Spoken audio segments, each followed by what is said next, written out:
بسم اللہ الرحمن الرحیم۔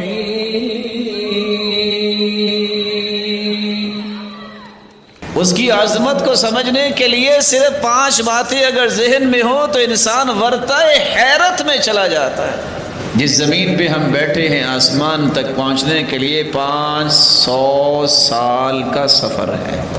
سیدنا عبداللہ ابن مسعود رضی اللہ تعالیٰ عنہ بیان کرتے ہیں ہر آسمان کا اتنا ہی فاصلہ ہے، اس کے ساتھ ہر آسمان کی جو تھکنس ہے، موٹائی ہے، وہ بھی 500 سال سفر کریں تو ختم ہوتی ہے۔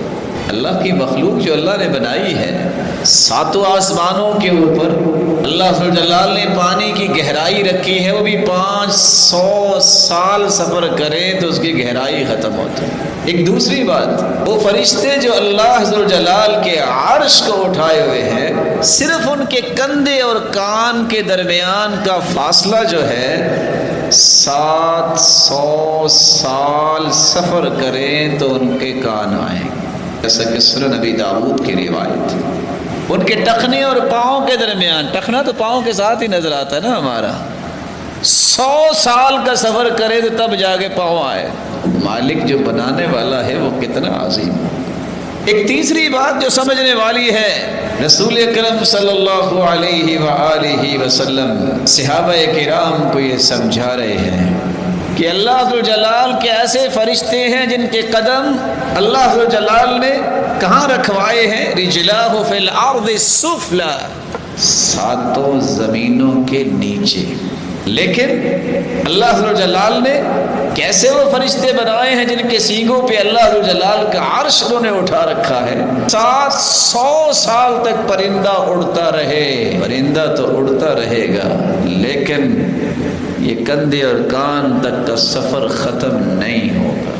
آپ صلی اللہ علیہ وآلہ وسلم نے ایک چوتھی بات سمجھائی ہے، صحیح الجامع کی روایت ہے۔ یہ روایت تو پڑھ کے انسان سوچ میں پڑ جاتا ہے مالک کی عظمت ہے کیا ہے۔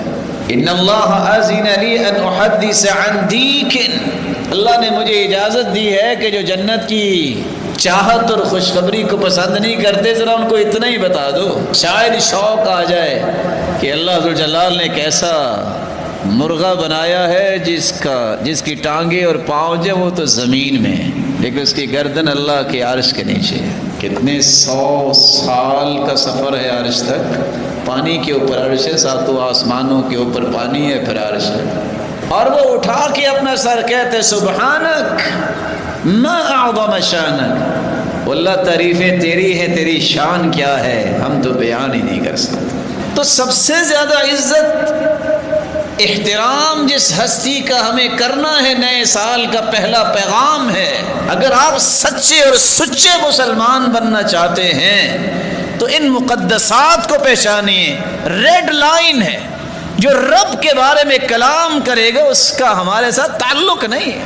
جو رب کو ہی نہیں پہچانتا، جو رب کے بارے میں ہی زبان درازی کرتا ہے، اس کا تو ایک ہی حل رہ جاتا ہے، جو حل صحابہ نے بھی کیا اور بعد والے نیک لوگوں نے بھی کیا کہ وہ زمین کے اوپر نظر نہیں آتا، اس کو زمین کے نیچے ہی رکھنا چاہیے۔